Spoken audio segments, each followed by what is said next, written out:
Hello everybody and welcome to Conceptual, Socially Engaged, and Participatory Art Week. As you guessed, these are the things we will be talking about this week, along with similar topics, things that are interrelated within this. So to start us off, I have a piece that kind of intersects all of these ideas. It's both conceptual because the idea behind it, and you'll see, is it like the main thing around this object, conceptual, socially engaged. It like engages with people socially. People have to participate in it. And then that also is like participatory. It involves people actively participating with it. Socially engaged, people don't necessarily always participate, but it does have like some kind of social aspect, whether they're participating together or like in the making of it, or there's probably not. You'll see. We'll get to that.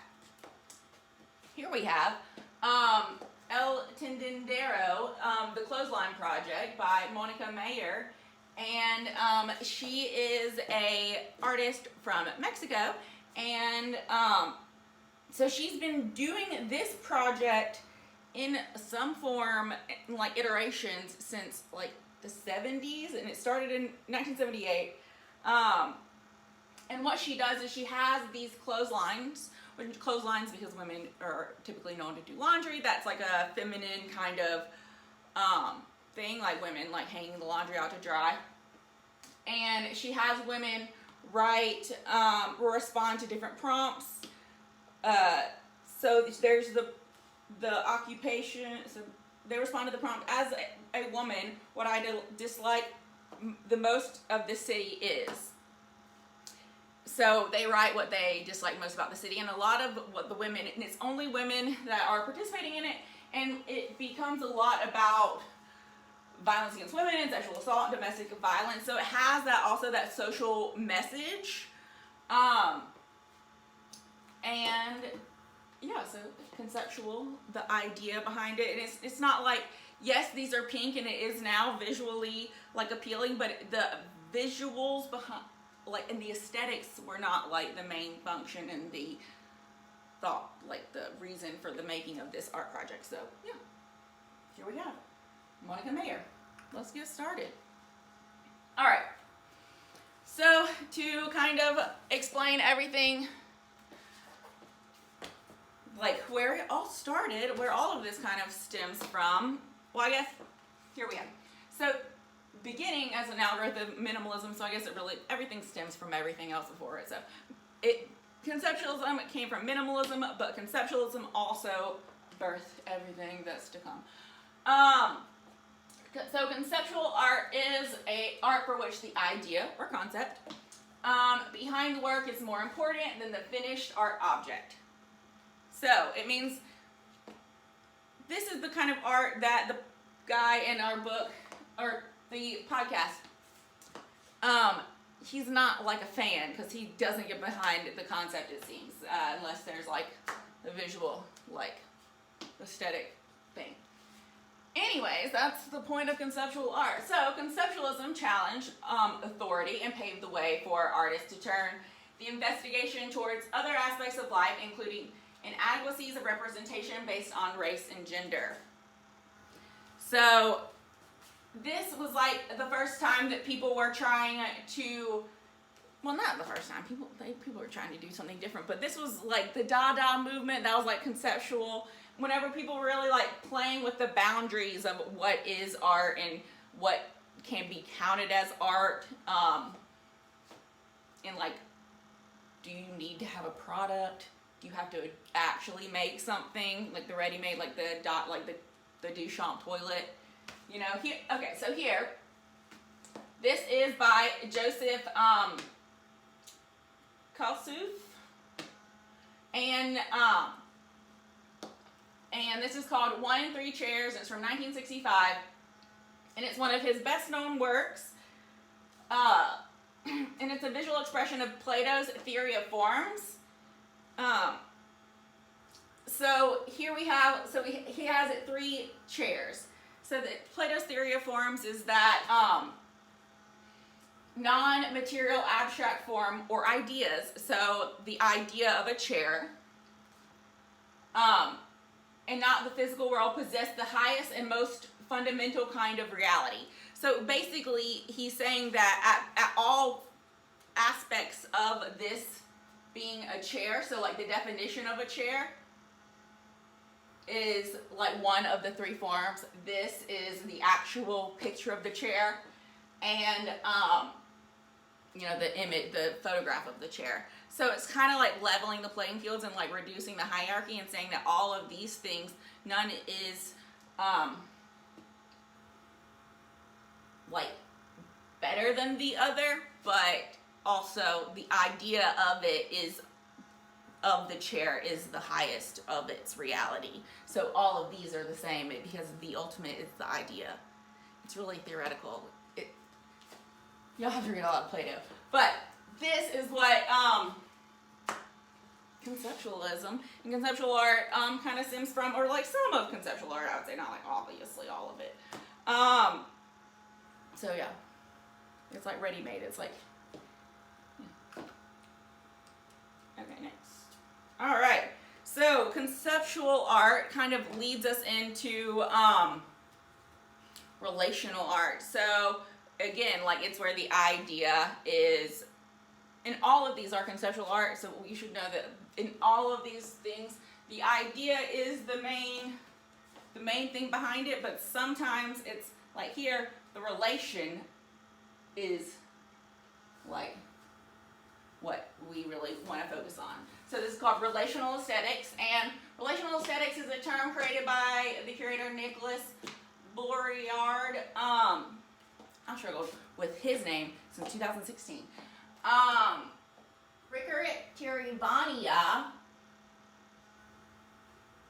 who has done this untitled, free still, I mean there's not really a name, it's like he serves pad thai. Well, he served different food at different events, but the main idea here again is, so this is the title of Tirivania's first solo exhibition held in 1992 at Gallery in Soho. So for the occasion, the artist moved the contents of the gallery's back rooms into the exhibition space. So everything that was in the back was moved to the exhibition space to display the placing of the art business on display. So it was like actually like, here's what galleries do, like you're in the business of the galleries. And then he put in a temporary kitchen where he served Thai vegetable curry and served it for free to anybody who wanted it. The work has had several iterations since then. So I guess he's had different, so that was a vegetable curry. I've heard the one where he had like a pad thai and they sat on like folding, like, oh, they are on folding chairs. Well, some people were like on the, I don't know. There's been a lot of iterations. So his practice grew out of playful aesthetics of fluxus and the social relations of the work.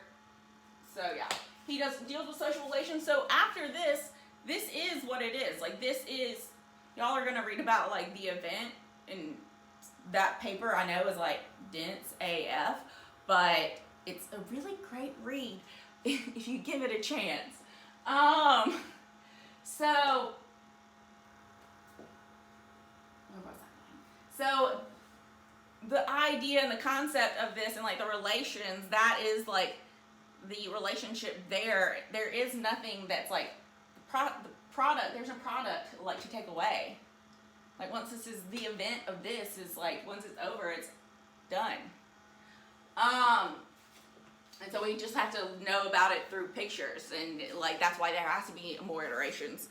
So yeah, relational aesthetics. It's about thinking about art and how the art of coming together in relation with people, and how like having relationships and making connections can be artful. So think about that. All right, so another artist who has done something similar is Jennifer Rubel, and she's done a bunch of different like socially engaged, relational aesthetics types of works, and so that deal a lot with food. So I like her because I like food. So this one is called Reconciliation, and it was from 2009. And this is her like artist statement from her website. And so here in the middle she has like a bunch of loaves of bread, and then like just baguettes, and then on like a ply board, and then just chairs set up in like the middle of like outdoors. So here it says, the moment of reconciliation arrives after, possibly long after, having been together and before being together. The reconciliation dinner that opens this forum was conceived to capture that liminal moment, the space between disagreement and agreement, between antagonism and understanding, between hostility and peace. The moment of reconciliation does not arrive with pomp and circumstance. That will come later. But with will to come together, a mutual desire, a momentary willingness that must be harnessed at the very moment before it evaporates, declines into war, or becomes too embarrassing or politically difficult to maintain. The moment of reconciliation is fleeting, impromptu, fragile. It is the window of potential trust between people who do not actually trust each other. It is the triumph of hope over experience. Every moment of reconciliation that has ever existed in the history of the world is a miracle. Fundamental to this miracle is the belief that the humanity of a dehumanized enemy, in the desire of all the people to privilege peace over pride, and the understanding that our deepest interests are common. The setting of reconciliation dinner is intentionally basic. Plywood boards nailed together to form a single table, wooden folding chairs, the most generic instruments of eating and drinking. Decoration and luxury and refinement are stripped away to even the playing field and to reinforce the commonness of the participants. Everyone sitting at the dinner is human. There are no thrones, there is no gold, there is no display of spoils for the victor or the vanquished to envy. It's a table and chairs and food and human beings. Our first view is the bread, and we quickly understand that unless together we have decided to break it, we will not eat. We will use that bread as a utensil, as a vehicle, as a means of connection to those around us. Breaking bread will be our first shared action. The bread will not reconcile our differences, but will bring us together into conversation. We will learn to give and to take. We will convert something our neighbor has with the bread. They will share it. We will share too, and we will, we hope, begin to reconcile. Sorry, I know that was long, but it was also very beautiful, and I think it's very poignant for right now, because although it seems really impossible, at some point there's got to be some reconciliation, and hopefully it will come sooner rather than later.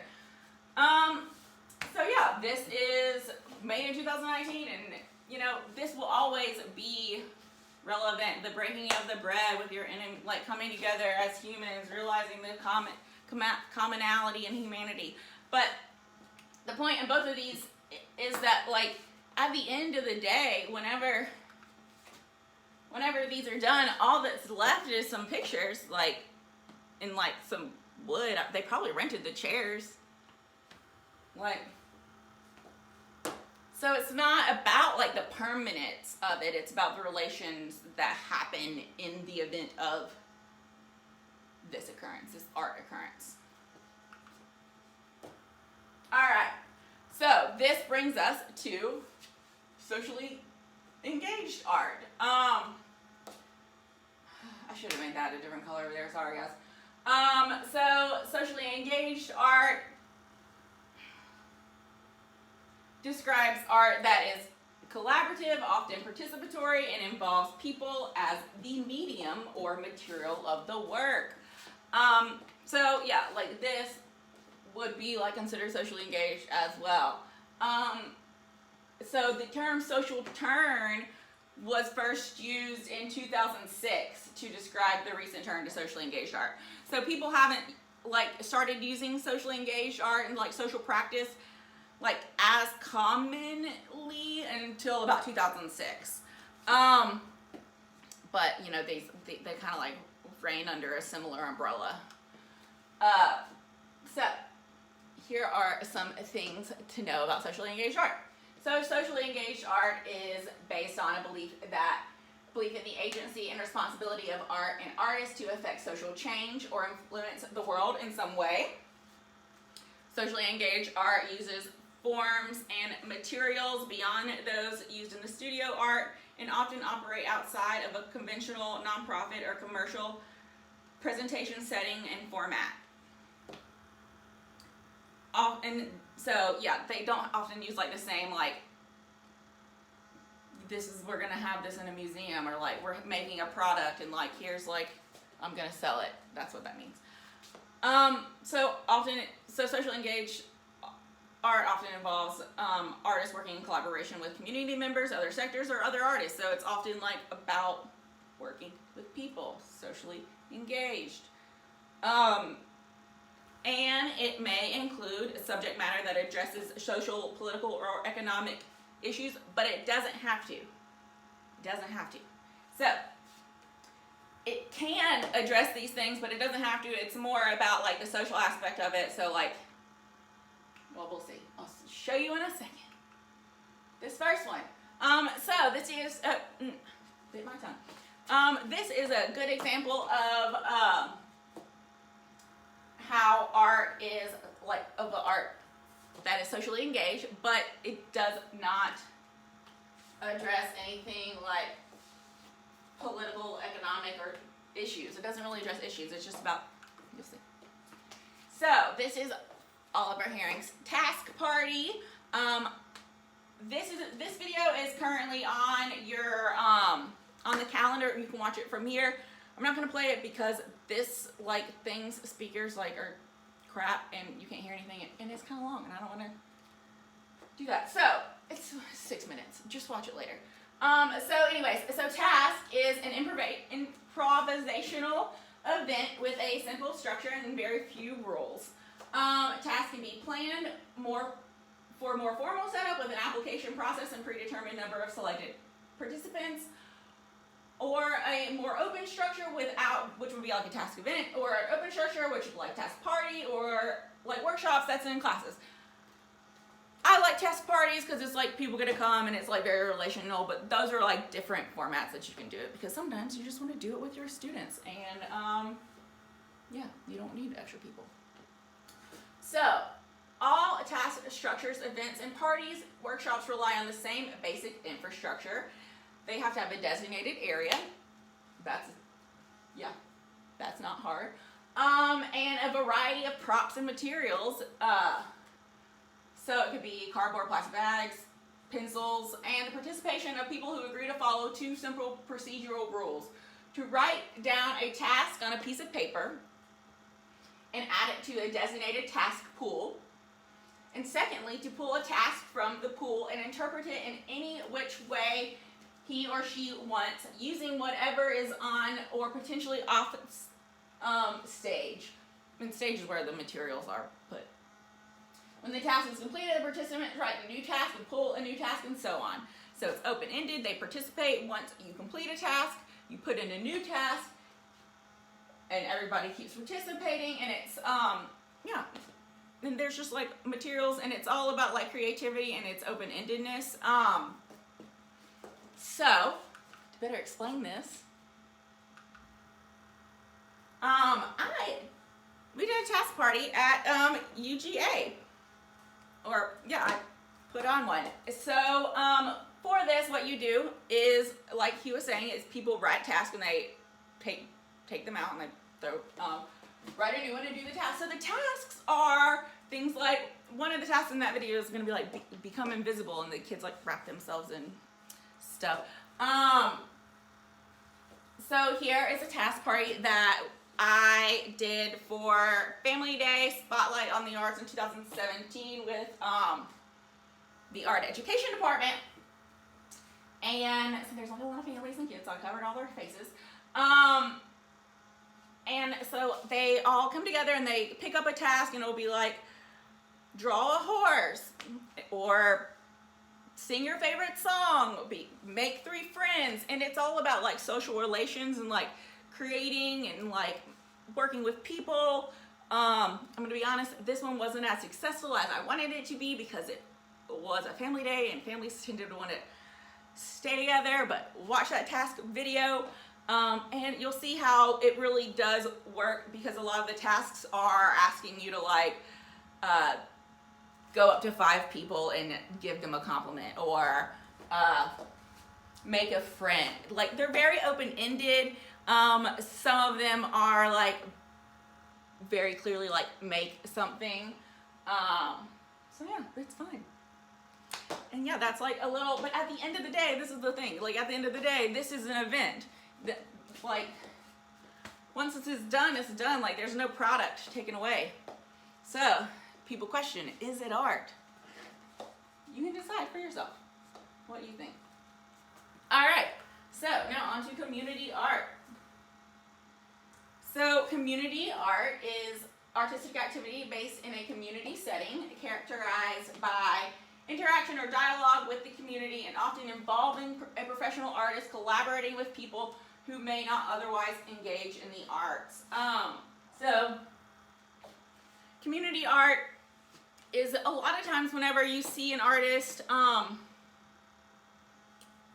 community art and public art can be the same thing, but usually community art projects actually like are in connection to like give back something to the community, like we have here, and like in connection with the community.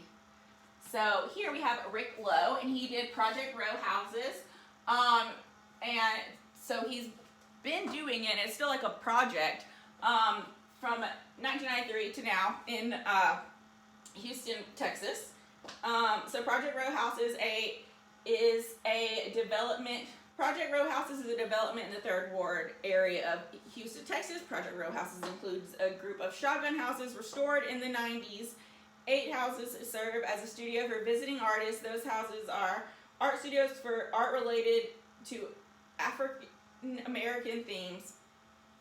A row behind the art studio houses single mothers. So this both is like a space for African American working artists to come and make art, but also it is a place to house and provide housing for single African American mothers in Houston's 3rd Ward district. So Project Row Houses was started by artist Rick Lowe, so the main idea around like community art and this like was like community transformation and community revitalization. So that's what you'll see a lot in like a lot of these like community-based art projects, because it is about like a lot of eco art is like community-based art projects, because it's about like recycling within your community, and see, this is like providing housing and like a much needed artistic haven for people in Texas. So yeah, community art. So this is like within that same kind of like vein of like conceptualism and socially engaged, because you're like engaging with the community and like socially and stuff. So participatory art is a term that describes an art form that directly engages with audience in the creative process so that they become participants in the event. But it is also part of a broader philosophical movement in art practice. So that means like all of these things, like this is participatory, this is participatory. That's what it means by broader philosophical movement. So what we have over here is Felix Gonzalez Torres's Untitled Death by Guns. So this is the Felix Gonzalez Torres. Y'all have read about him in some of your earlier readings. He has like the one with like the candy on the ground that you like pick up, and so his works are always like participatory and like in that like the viewer and like the, you know, it's replenishing. But this one is like playful, but like not like not the candy way.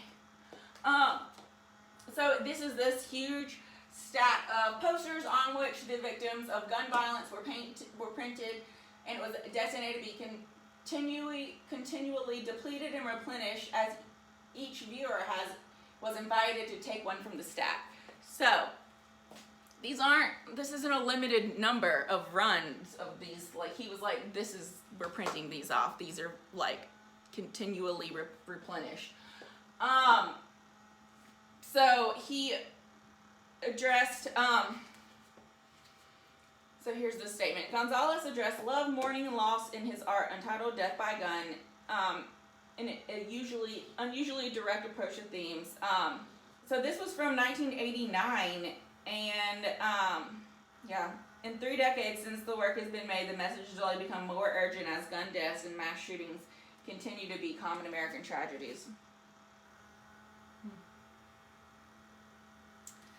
He's sad. I wonder if he ever makes new, I forgot to look that part up.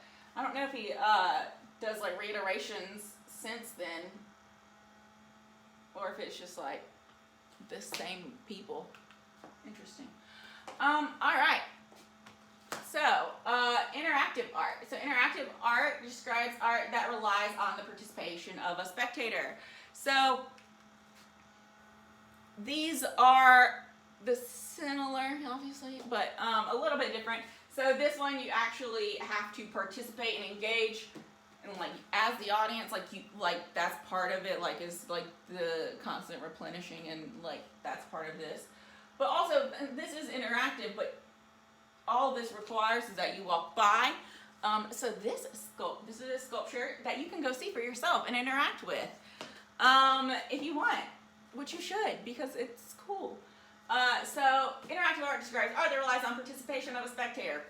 So yeah, same as participatory. I feel like it's like different-ish, but it's like the same. I'll tell you how I mean that. Let me explain this first. So this one is like digital, and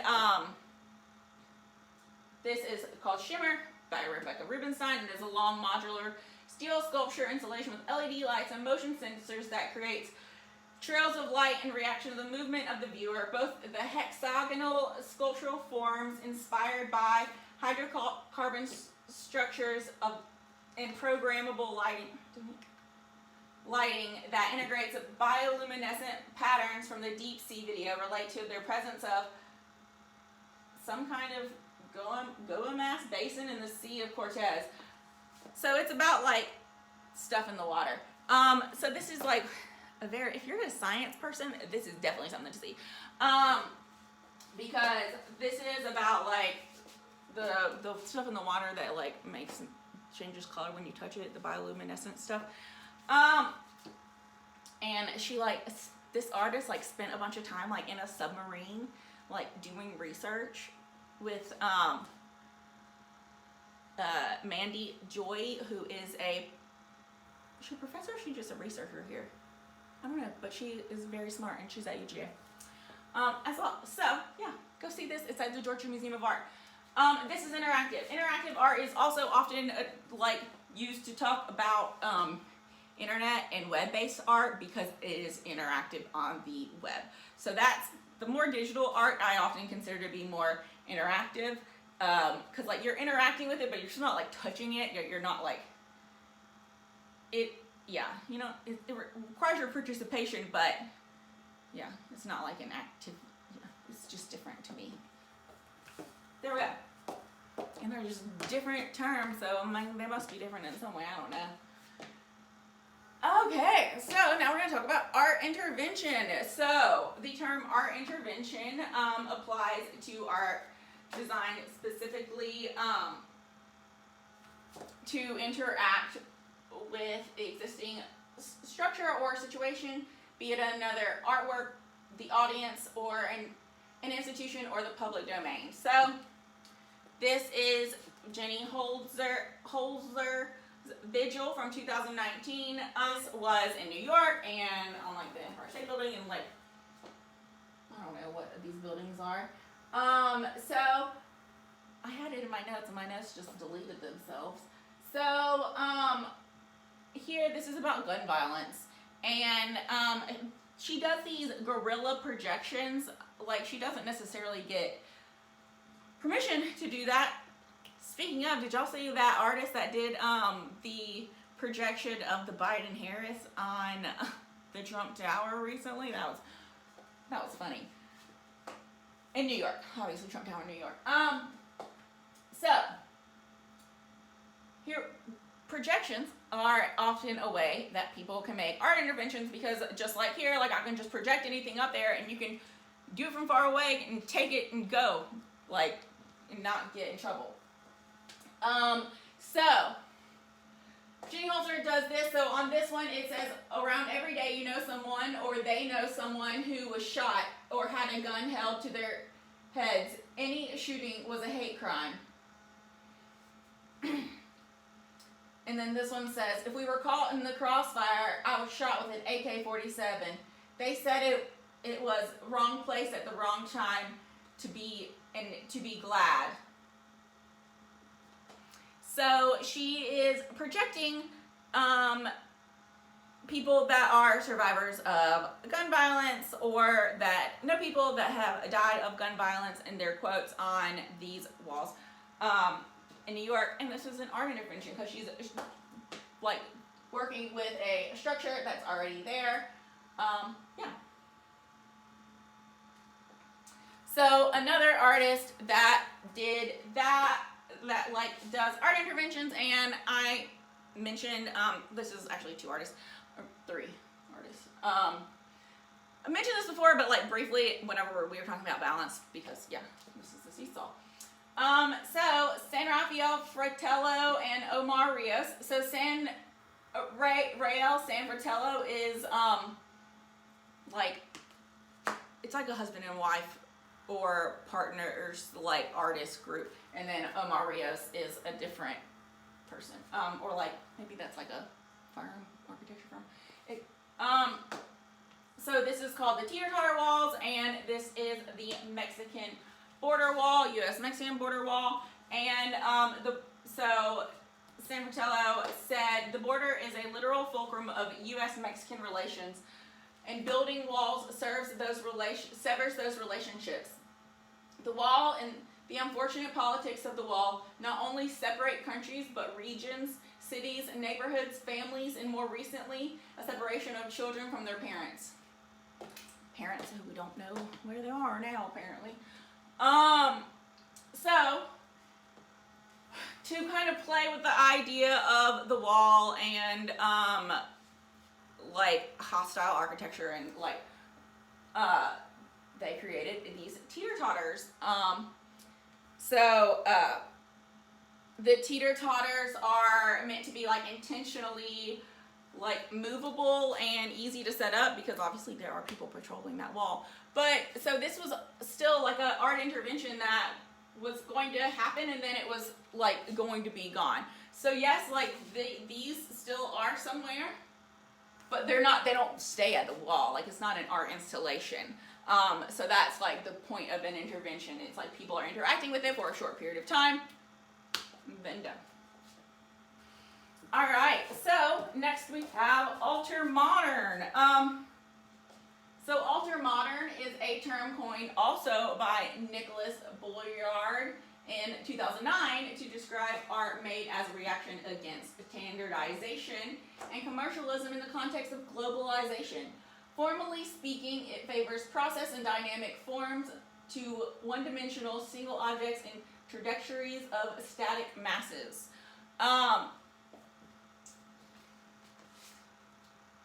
So this means that it's about, like, not just the picture of something, or like, but like the process of it and like the idea behind it. It's again about like the concept. So, but it's made as a reaction against the standardization of commercialism, globalization. Yeah. So Minerva Cuevas is a conceptual, socially engaged artist. Here I'm using her as an example of alter modern, because like her work can fit in there. So yeah, I don't know where to put this down, because these are my notes. So she is a Mexican artist, socially engaged artist, creates sculptural installations, paintings, in response to politically charged events such as the tension between world starvation and capitalistic excess. Cuevas documents community protests and cartography of resistance, while also creating many sabotages, altering grocery store barcodes, manufacturing student identity cards as part of her nonprofit Mejor Vida Corp, Better Life Corporation. So here we have the Del Monte Pure Murder, and then there's like another one in the background. And then this one is called America. The Del Monte campaign, which includes red labels, tomato cans, murals, stickers for fruit, and other installations, rethinks the relationship between local politics, labor, and consumerism. In the large wall installation, Del Monte, Minerva expands on the main logo so that it includes the words criminal and pure murder underneath the original Del Monte logo and overlaid the sign on top of bloody red tomatoes. In this way, Cuevas' larger campaign also re-examines how capitalism, aided by authoritarianism, has impacted not just Guatemala, but Latin America over the same several decades. So it's like these people are dying for cheap tomatoes so that we can have cheap tomatoes. And then up here, this is America, and up here we have Donald Duck with Putin, I think. America is a wall painting of comic Donald Duck walling in a heap of gold coins, alluding to Mexico's post-revolutionary mural tradition. The mural's background is one of the earliest illustrations of flora and fauna in the American continent, juxtaposed with a reference to America as having bountiful natural resources available to be exploited, and the historical use of comics as ideological tools. The piece also recalls the politics of Mexican muralist Diego Rivera, Cinquenteros, and Orozco, filtered through contemporary narratives of identity, otherness, and power. So, yeah. And then next we have the Useful Art Association that was started by Cuban artist Tania Burguera, and promotes the idea of art as a process that should have a real effect in society as a part of everyday life rather than the rarefied spectator or experience. So here it's Tania Burguera. Her idea is definitely something that John in the podcast would think that was not art. For one, so she grew up in Cuba, and she talks about how everything had to be of use. There was no art for only aesthetics, so she calls it useful art. And in a lot of her useful art, it has like a social message, and she's trying to, I'll read this. So useful art is not something new. It may not have been called that. It may not have been mainstream in the art world, but it is in practice and somehow become a natural path for artists dealing with political, art, and social issues. Useful art is a way of working with aesthetic experience that focuses on the implementation of art in society, where art's function is no longer to be a space for signaling problems, so no longer about signaling problems, so not just about raising awareness, but the place from which to create the proposal and implementation of possible solutions. We should go back to the times when art was not something to look at in awe, but something to generate from. If it is political art, it deals with the consequences. If it deals with the consequences, I think it has to be useful art. So this is from her immigration project. Or Immigration Movement International. So Tania Burguera's Immigrant Movement International is a long-term project in the form of an artist-initiated socio-political movement. So she began the project by spending a year operating a flexible community space with multinational, transnational neighborhood in Queens, and she engaged with international communities, working with service organizations and elected officials and artists. She examined growing concerns about political representation and conditions facing immigrants. So not only is she like established a space for a whole year, this was her art project, and got to know the immigrants in this area in Queens and wanted to know the problems that were facing them. The political representation and conditions facing immigrants. Barrera also delved into the implementation of art in society, examining what it means to create useful art, and addressing the disparity of engagement between informed audience and the general public, as well as historical gap between language used in what is considered avant-garde and the language of urgent politics. So ultimately what she's trying to do here is find a new way for immigrants, and this isn't only in America and in Queens, because she's done this for immigrants like especially with refugees and stuff, in Europe and different projects like that. I think she did one in London like right before Brexit, and I was like, whoa. So she's trying to actually, like, one of her projects was like a petition for the government to on the behalf of immigrants and stuff. So she's actually trying to create social change, not just raise awareness, but imagine how things can be different. Yeah. And imagine what can be done to make it different. So yeah. Y'all can watch that video on your own. So, alright. Bye.